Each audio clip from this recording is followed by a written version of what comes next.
welcome everyone to our Grand Lodge webinar series. Garrett, I'm going to make you a co-host so that you're able to share your screen. And then we've got everyone muted. Make sure that Garrett is not. There we go. And then, so it usually takes about a minute for the recording to kick in. So in the meantime, what I'm going to do is I'm going to get the share going on mine, and then let's see here. Here we go.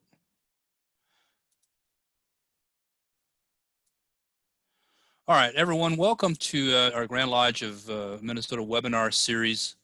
A couple of ground rules. This is not a tiled meeting, so we're not going to be discussing esoteric materials during this session. These are being recorded, as I just alluded to. Once that recording kicks in, we'll have that going.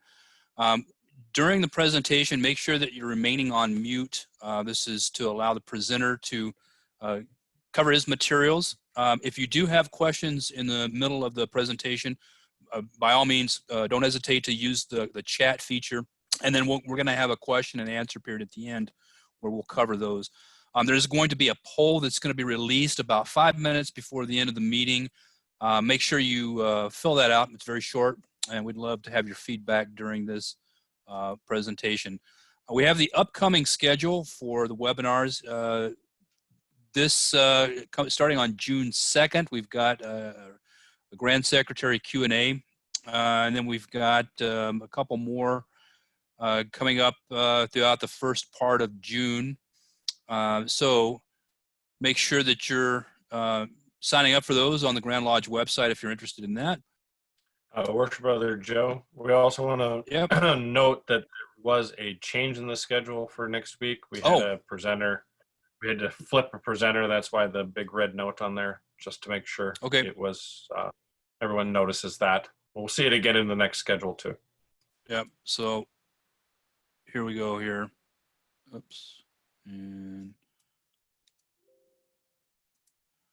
there we go. So this would be the schedule again, just so you've got that. And so there was a note or a change here. But with that, Garrett, I'm going to go ahead and pass it on over to you, and everyone enjoy the presentation. Okay, thank you. I'm going to take a second sharing things.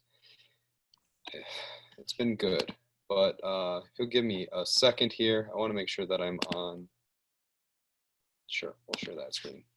We'll go here. Oh. Nope, that didn't work the way I wanted it to. Apologize. Let me try one other way. I clicked the wrong button too soon.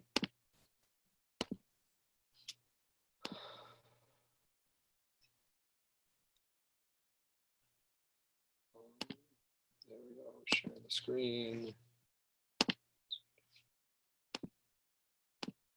And with that, are you able to see? Joe, I'm going to ask you if you're able to see. Yep. I am. Then we're going to get started with mentoring the mentor. Quick overview.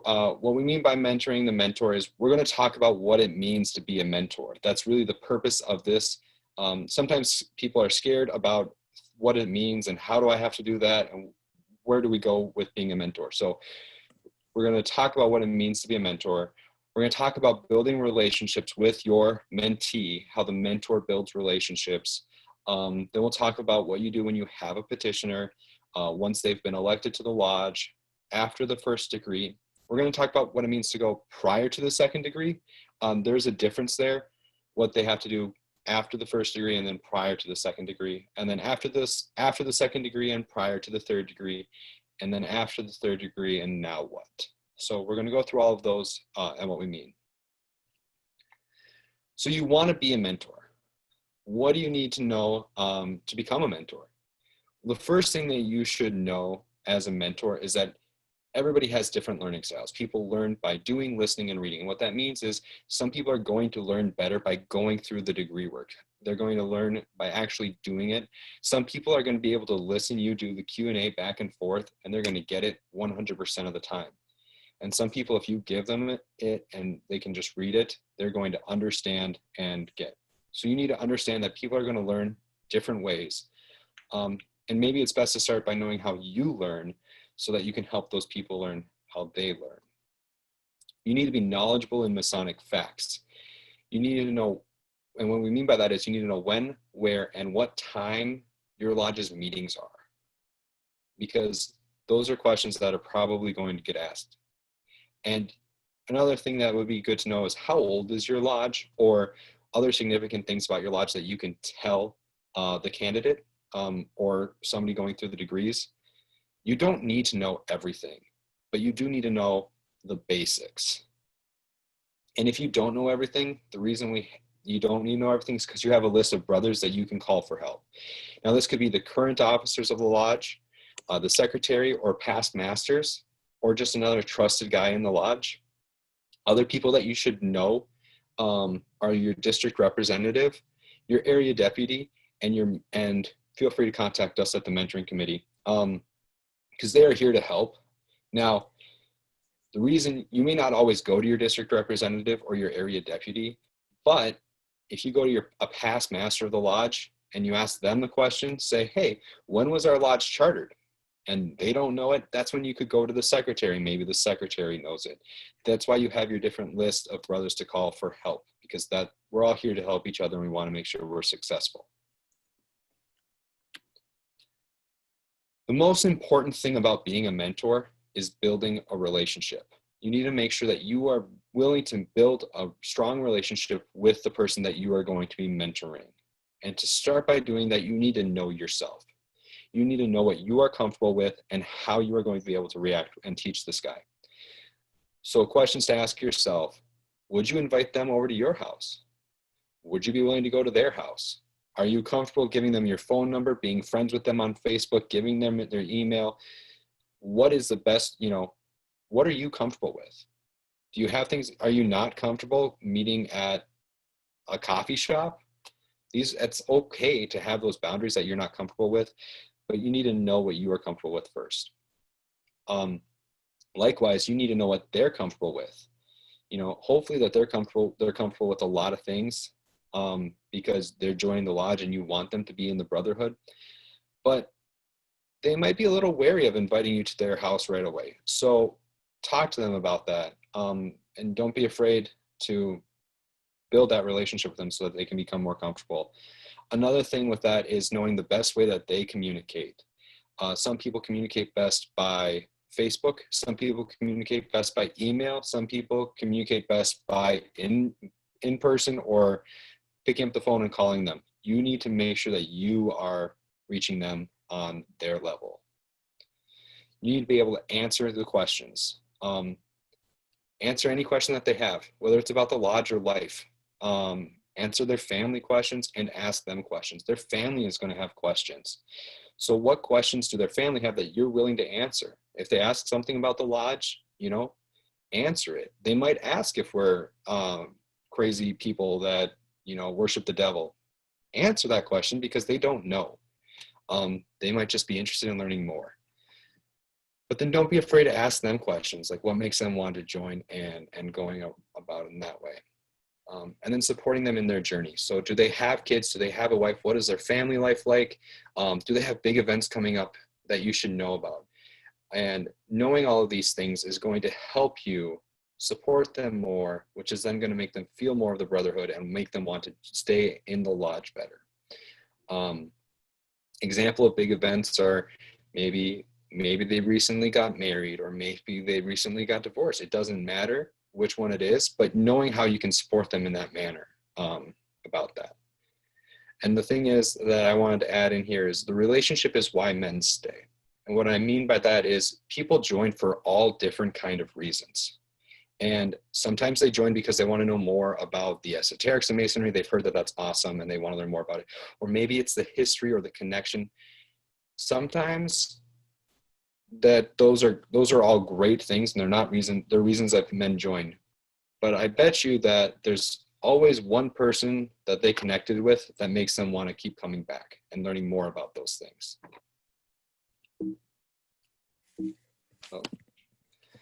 So you have a petitioner to meet.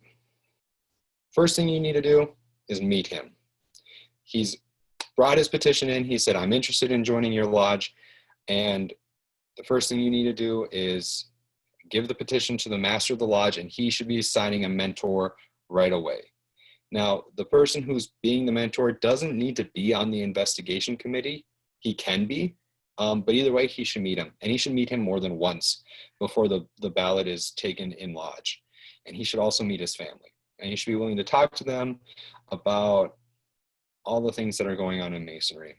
This person can be one of their first line or their second line signers, but they don't have to be. But he should ask how he knows the people that signed his petition. What's the relationship that he has with them? And how can you bring that in to your lodge to help strengthen the relationship that you will have with him?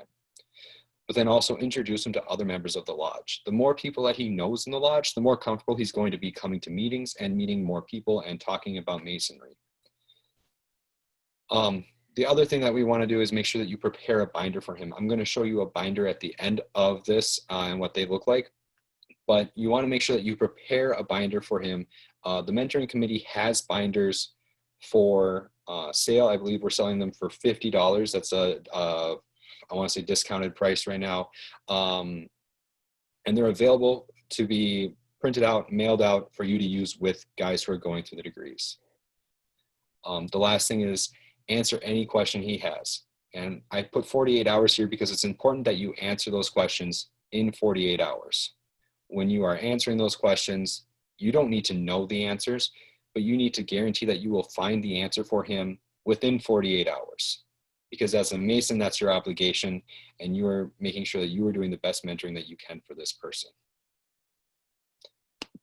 And if you don't know how to answer the questions, that's why you go back to the people on your call list, whether it's a past master, a secretary, or somebody, and that's why you have that call list of people to help you anyways. The binder, just want to talk about it a little bit. It's a great resource to use. It was created by the Grand Lodge Mentoring Committee, and it's full of information to give to the candidate. And a lot of it is information that has been used prior, but maybe you haven't seen it in a while. So it's great information to use. There's a spot in there for after the EA degree, after the Fellowcraft, after the Master Mason, and continuing education in there as well, as a place to put bylaws and the Masonic Code.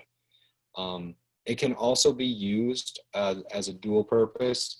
After they become a Master Mason, it's a great place to store other things if they join committees or become officers of the lodge.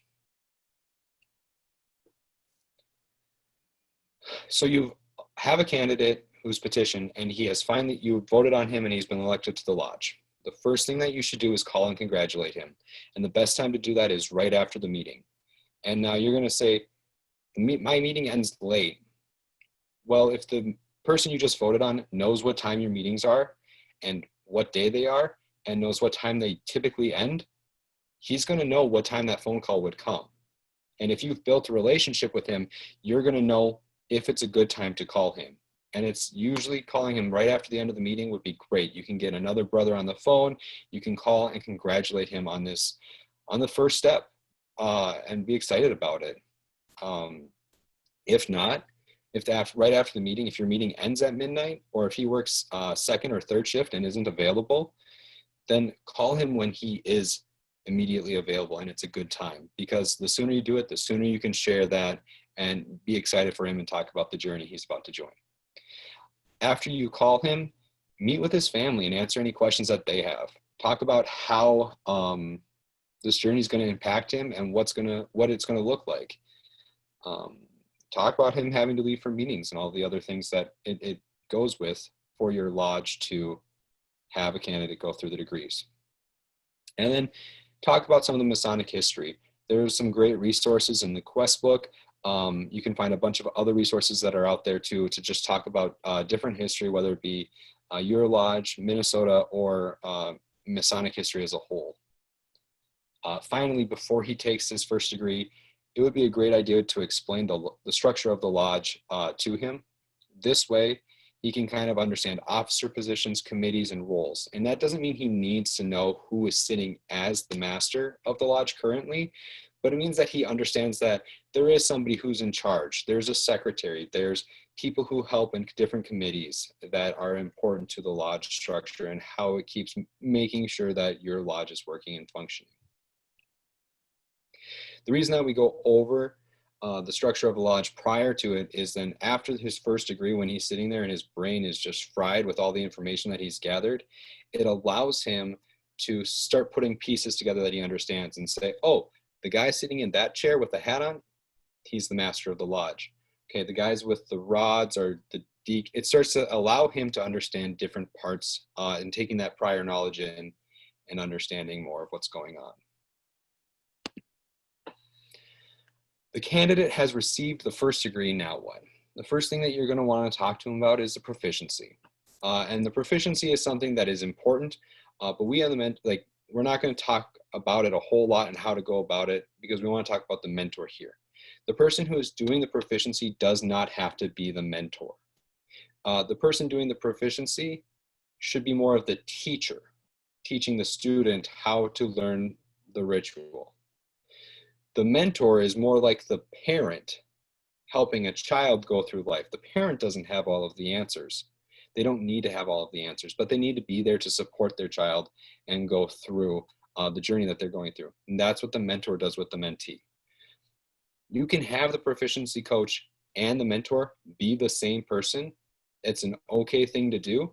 But just so we're all understanding that if you want to be a mentor, that doesn't mean you have to go through it doesn't mean you have to go through the proficiency with them. As their mentor though, the first thing that you should do after the first degree is go through a degree walkthrough with them. And a great way to do this is to bring several guys in and make it like a degree practice.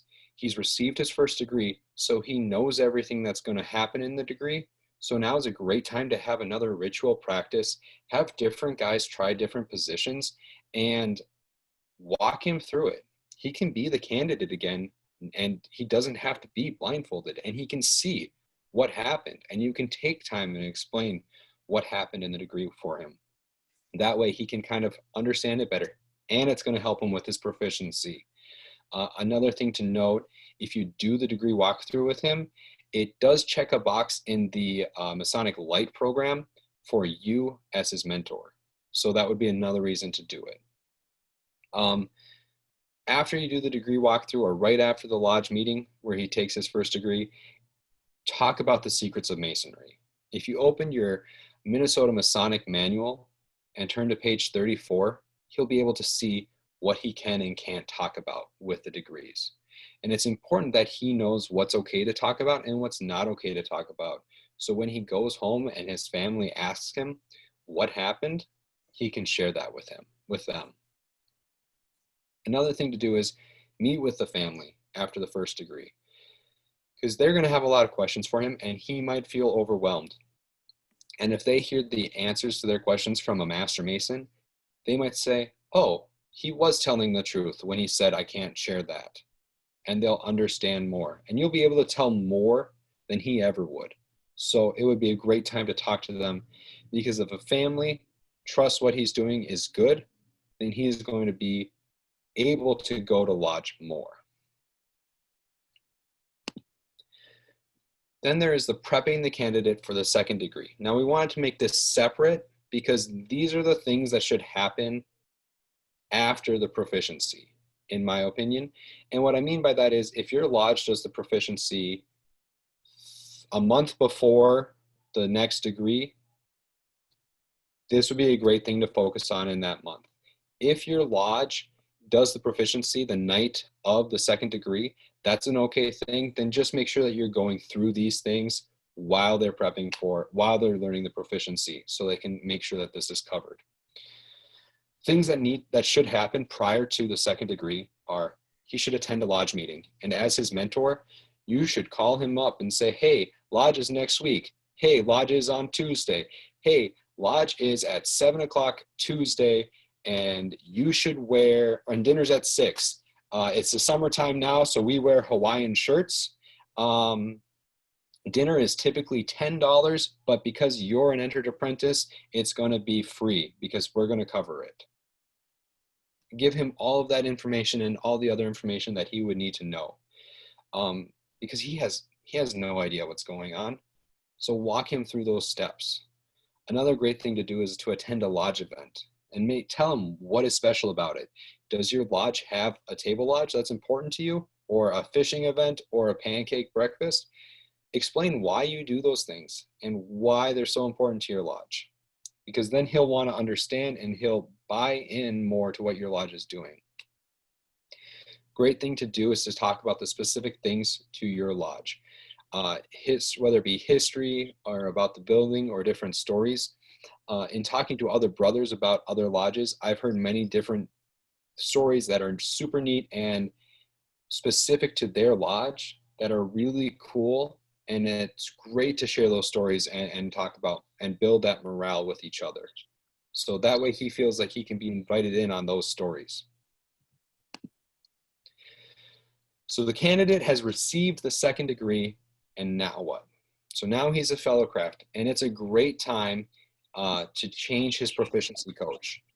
And the reason we do this is that way he can work with more people in the lodge and get to know more people. Another thing to do is another degree walkthrough, because then he gets to see it again and he'll get to understand more of how this fits with his proficiency. It's also a great time to practice your degree work, because I know that I did not understand the middle chamber the first time I saw it or the second time. So walking him through each of those things and talking to the specifics of it, it's a great time to do it during those degree walkthroughs. And finally, after he's received the second degree, it's a great time to talk about Minnesota Masonic history. So talking about your lodge, and now we're broadening it to Minnesota. Talk about how Masonry in Minnesota was founded before the state, while the state was a territory. So prior to us being a real state, we were already here. Talk about the first 3 lodges in Minnesota, or different Masons that are famous to Minnesota. There's tons of things that are going on there. You could probably even do some research on the Civil War. It'd be interesting to see the units that Minnesota sent and how that related with Masonry. So maybe you can talk about some of those things that you know about for Masonic history in Minnesota. And then you have to prep them for the third degree. And again, this should be done after the proficiency, but prior to the third degree. Now, if your proficiency is on the day of the degree, that's fine. Just make sure you're doing this alongside it then. At this point, you should introduce him to other lodge members. He should have 3 to 5 Master Masons that he is comfortable calling. He has their phone numbers, he has met them, and he considers them friends. And he's willing to talk to them. And if he has any struggles, he knows how to get a hold of them. Likewise, those 3 to 5 Master Masons that he considers friends and he's willing to go to should also have his phone number and be willing to ask him questions and say, hey, let's go grab coffee or let's go bowling, and making sure that they know there's a good relationship between them. A great thing to do is talk about charity, whether it be what your local lodge does, giving scholarships or other things, or talking about Minnesota Masonic charities, because there's a great number of charities that happen in Minnesota because of Masonry. And so sharing that with him is a great way to let him feel really good about becoming a Mason and give him this pride before he takes his third degree. And finally, sit down with him and read the bylaws. There is a line in the third degree that says the candidate will now sign the bylaws. And at that point, if he hasn't read the bylaws, what is the point of him signing them? There is no commitment there.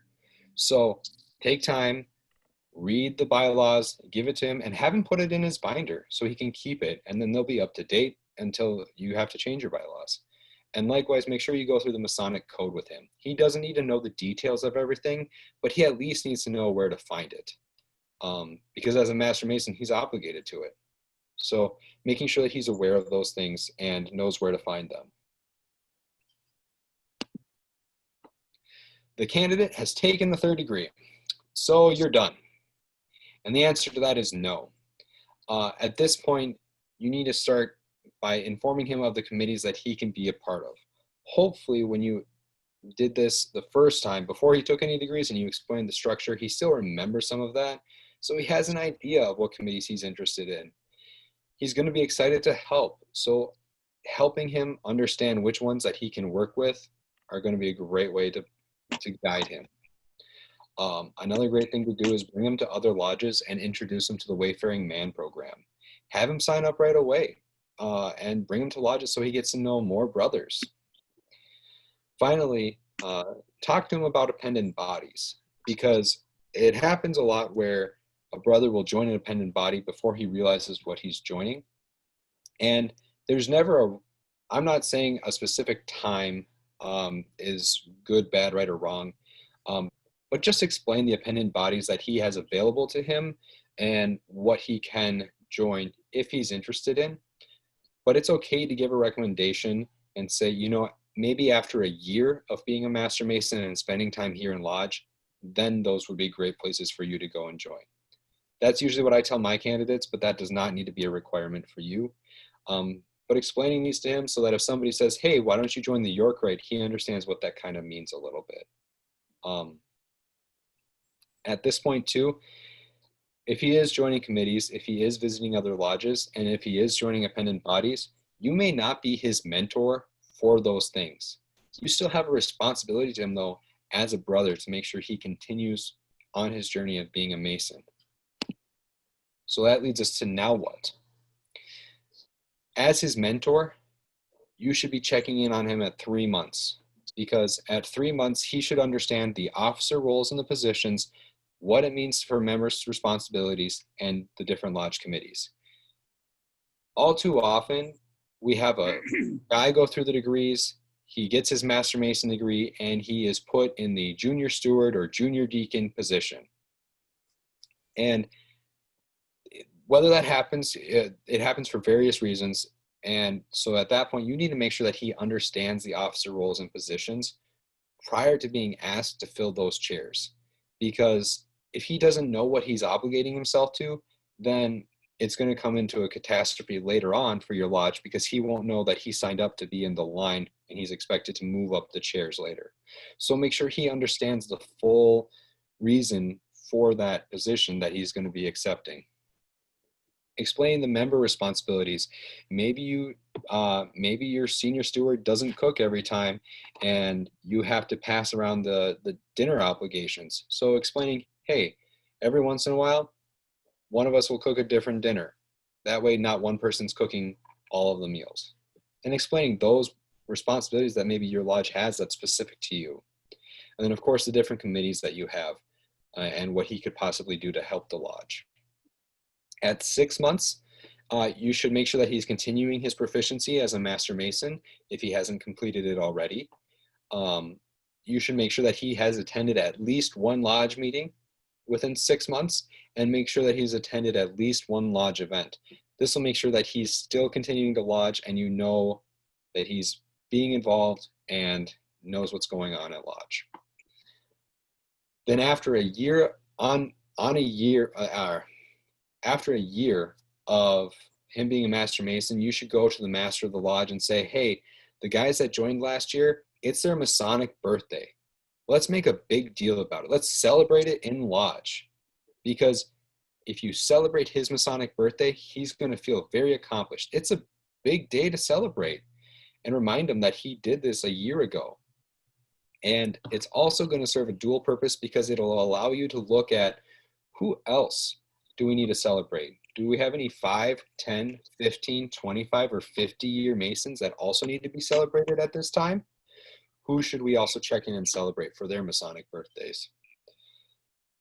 After a year, he should complete the proficiency as a Master Mason. And so making sure that he does that as his mentor. You don't need to be the one that coaches him through it, but you should make sure that he has done it. And then you should also do a check-in. Check in with him. Is he being fulfilled in the duties that he has taken on in the lodge? Does he feel good about being on, maybe he's on the membership committee? Does he like what he's doing for their work there? Does he like whatever committees he's joined? Or hasn't he joined a committee? Making sure that he's working towards helping the lodge. 2 years, again, celebrate his Masonic birthday, because this will allow him to say, yes, the lodge still cares about me after 2 years. I'm still a viable member here.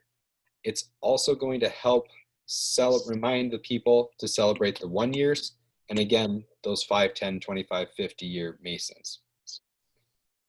Check in with him, see if he's joined any appendant bodies, see what he likes in lodge, see if there's anything that you can help him with, and then maybe ask him if he wants to be a mentor, because now would be a great time to share with him the materials that you've gathered to how you mentored him, and he could help bring the next guy into the lodge. And with that, I'm going to thank you all for listening. I want to let you know that if you want to contact us with other questions, the mentoring committee is happy to help. You can reach us at by email at mentoring@grandlodgemn.org or by phone at 612-564-0583. And I'd like to thank the other members of the committee for helping me with this presentation as we presented it. So thank you very much. Sorry, I have one more thing. Sure. I'm going to show you. Now that you can see my face, this is the binder that I was talking about. I mentioned earlier, if you weren't on the phone call, I'm in the process of moving between places right now. So my binder that has all of my mentoring materials is in a box somewhere. So I found an empty one, but you can see it's easy to fill a lot of pages in here. And with the materials that the Grand Lodge Mentoring Committee has, it fills it. It also has a nice square and compass on the front there. That's a little hard to see behind the plastic that I keep it in. And they're really a great keepsake, because after you've gone through and you've been mentored, you can keep it for when you join those committees to keep all of your paperwork in one spot. You can take it, and when you go and join an appendant body, if there's any paperwork or education materials that they want to give you, you can put it in here. Like I said, it's got a spot for your bylaws, the Masonic Code, and other resources that you might need as a Mason. Awesome. Thanks a lot, Garrett. And we did launch the poll here, so make sure that you've taken a look at that before you leave. But now we've got some time to open up for questions and answers. And let me go ahead and unmute. So if you have some questions, let us know for Garrett or anyone else. Not a question, but after the third degree, Garrett had mentioned the wayfaring man, and I just want to make mention of the Masonic Light program also is a very good one to get into right away, especially if you're going to hop in the officer's line. So. And Adam, off of that too, there are a lot of the things in the program that we're doing, like doing those walkthroughs, are in the Light program too. That's why they're in there as having the mentors do them. So making sure that you are if you're going to be a mentor, signing up for the Masonic Light program is another great thing to do, because you're going to do most of the work anyways for it. Garrett, I have a question for you. Sean? I know that I've been asked on different occasions, and we touched on it maybe just briefly, but let's say a lodge is starting a new program, and they have a lot of questions, and maybe they would like to have you guys reach out and help give some training to a number of the brothers. How would they go about getting that set up? They would go about by calling us or emailing us, or contacting us. Jason is the chair of our committee currently, Jason Lang, worshipful brother who's on this Zoom right here, right now. You could reach out to him, Doug Kushera, who's also on the call with us tonight, or myself. We are all willing to come out or Zoom, whatever works, and give you the training that you need. And I believe, Doug, if you talk to me, you can buy binders through the Grand Lodge website for $50. We have another presentation, I believe, coming up that'll talk more about the binder in specifics. So if you have questions about that, we're more than happy to help. So to be clear, yes, the binder is $50 through the Grand Lodge office. So you send an email and we will process that for you and get it out to you. 10-4. Garrett, a fantastic outline, really a nice program, well thought through. Here's a quick question. How do you, or do you have some suggestions how to recruit mentors? Because I think that's, at least in my experience, a little bit of a challenge to pull people out of the lodge and get them assigned to be a mentor. Obviously, part of it is people don't know exactly what it is, which obviously your program articulates quite well. But any suggestions how to entice people to become mentors? The biggest thing that I tell the guys in my lodges on why they should mentor is it's building a relationship with the next generation of Masons. And so talking to them about, it's not just teaching them about being a Mason, it's showing them, like I mentioned earlier about the parent helping the child. And it's just say, hey, come along to lodge. You need to be the guy that makes sure that they come. That's usually what I've done, and it's worked for me. And I hope that answers your question. It's going to be different for each individual. I will jump in there and add my 2 cents as well there, Garrett. Brother Hans, it's a hard nut to crack because each person is different and what's going to drive them to step up and help out, right? It is also being involved with and improving the craft and helping the craft as it goes along. Because this, as most worshipful brother Brian Bierman loves to say, it's a belly to belly type business. Unfortunately, we can't do that right now because of the situation, but it is, as Garrett said eloquently earlier, it is a relationship building process. I would also go on to say that both the lodges I belong to, we have taken a position that if you're willing to be a first line signer, you're willing to be the person's mentor to start with. And I'll be honest, I have had some great relationships. I've been fortunate enough to be a mentor, helping the new brothers along as they're progressing. It's been a wonderful experience for me to build these friendships, and I'm hoping that they've also gotten something out of it also. But if you're going to sign first line, you should be willing to also be a mentor, I think. Yeah, that's a good point, Sean. Though what we see in most lodges is that the first line and second line signers are generally always the same people, right? So it's kind of a little bit of a subset of the crowd that attends the meetings. And so my question was more aimed at how can we recruit new mentors or fresh blood amongst an old crowd, or because I mean that is basically the challenge we're facing. Another suggestion would be, if you would, sorry, Doug, I'm going to jump in. Another great thing to do is if you're running a program at your lodge, a great way to maybe pull another guy in and say, hey, I could really use some help on this night with some of the new brothers. And will you come and help me? And just all they have to do is help. Yep. All they have to do is show up and leave it at that. And then maybe it'll start steamrolling how you're going to involve them, and they'll find their own way of helping themselves. Yeah, that's a good one. I was going to provide a couple of ideas that I've used that have worked. When I was secretary of the lodge, of course, you always have people coming to you for multiple different answers, and the candidates are usually looking to you for guidance. What I always did was try to find somebody in the lodge just to go around at every meeting to introduce them to. It's interesting because those people have, in many cases, have kind of glommed onto them and, really mentored them. Anything from, how to sit, what they're supposed to do in the lodge to whatever. But lots of times it was just a very casual thing. Hey, I got to get this taken care of. Would you take a few minutes and introduce, John Candidate around and hopefully, answer any questions he has, whatever. The other thing that I also found too is like if you go forth to try and build that mentor and building a group of mentors is to really avoid the proficiency and being an expert at a proficiency. You don't have to be. You have people like Joe Amos that can do that for you.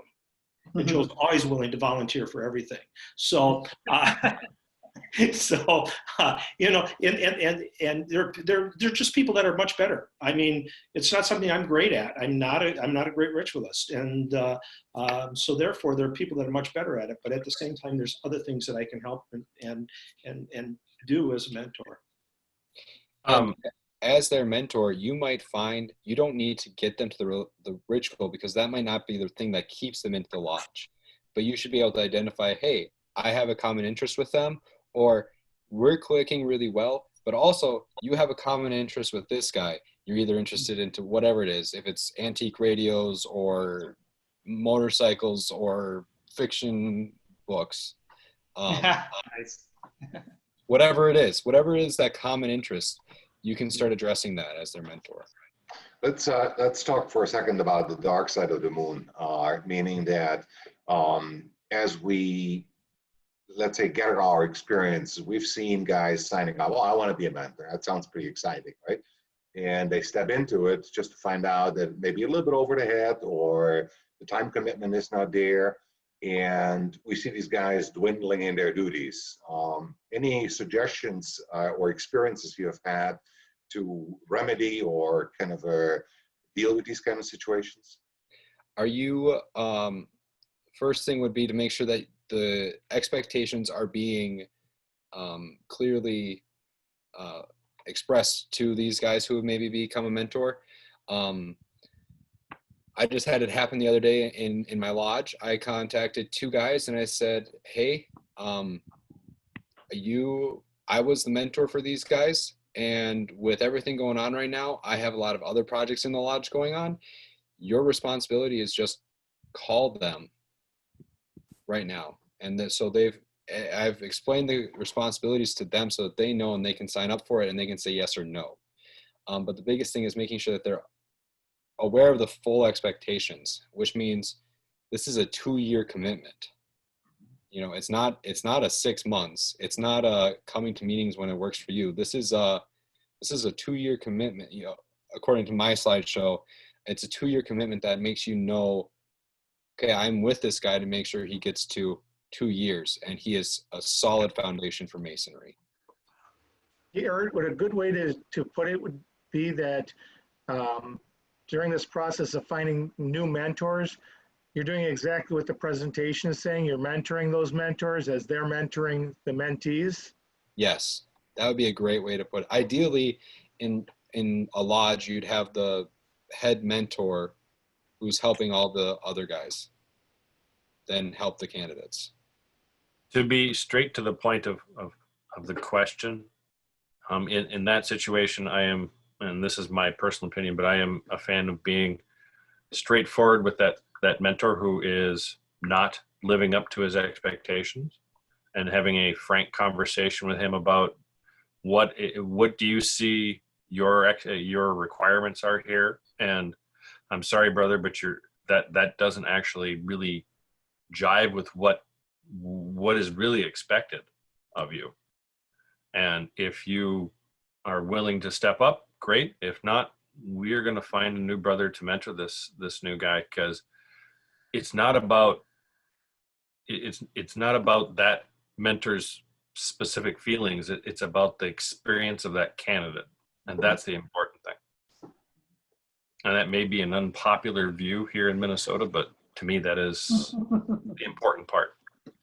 No, and that's what we had to do. And I agree with you, Jason, that a direct approach, obviously you try to remedy the situation by helping, because everybody is once in a while on a pinch and cannot live up to the expectation. But if that is not resolving the situation, a frank conversation is probably the best solution. Because you ultimately, the one who is suffering under that is the candidate, right? Yep. I think Bruce might be a good person to respond to this, because I believe he kind of runs the show as far as his mentoring, and I also think that Mike Brault, also they're at their lodge. They have kind of a core mentor leader in each of those two lodges, and might be able to share a little bit here. Well, Bruce may be able to if he was still sitting in his chair. Oh, he's gone. Nice.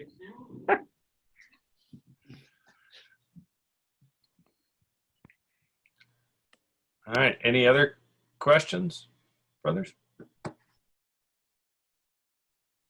I'm gonna just, if you didn't see Sean's comment in the chat, I was gonna bring note to it and say, he did say that there will be brothers that just are not a good fit for being a mentor, but they may excel in other areas of the lodge. So. Yeah, I want to just sort of, I've been a mentor, and by the way, Garrett, this is a great presentation, and to Hans's point of how do you sort of get people involved in being mentors.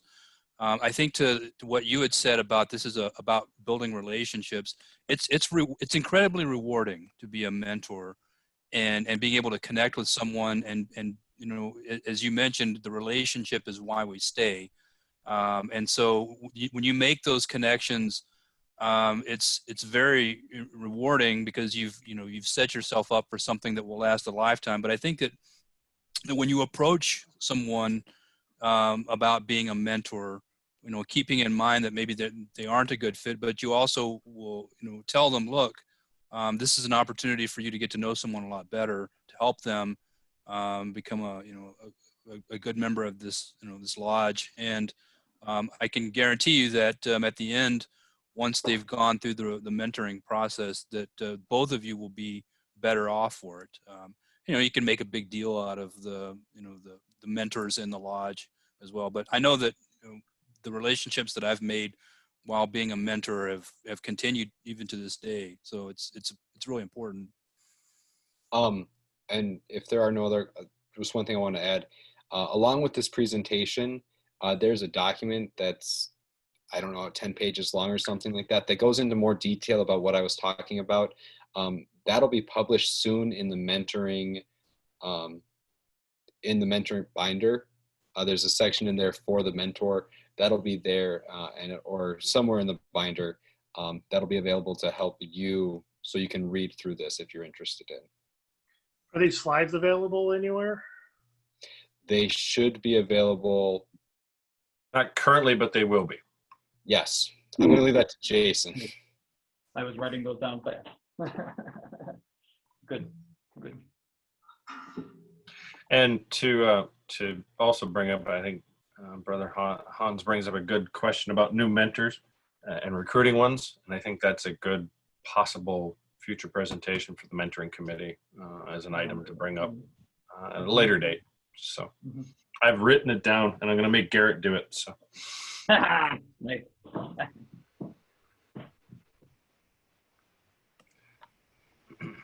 Pay them with cookies and ice cream. Exactly. Ooh. All right, gentlemen. Well, again, thanks for taking time out of your evening to join this presentation. Great job, Garrett, and excellent presentation. I hope you enjoyed it, and keep an eye out on the upcoming schedule for the webinar series, and be sure that you've passed around the word for people to be able to join and take part. We enjoy having everybody. Thank you again, and have a great evening. Hey, Worship Brother Joe and Worship Brother Michael Anderson, you want to hold on after you kill the recording, please? Sure thing. Excellent. Bye. Thank you. Good job, Brother Garrett. Thank you. Worship. Thank you. Good job.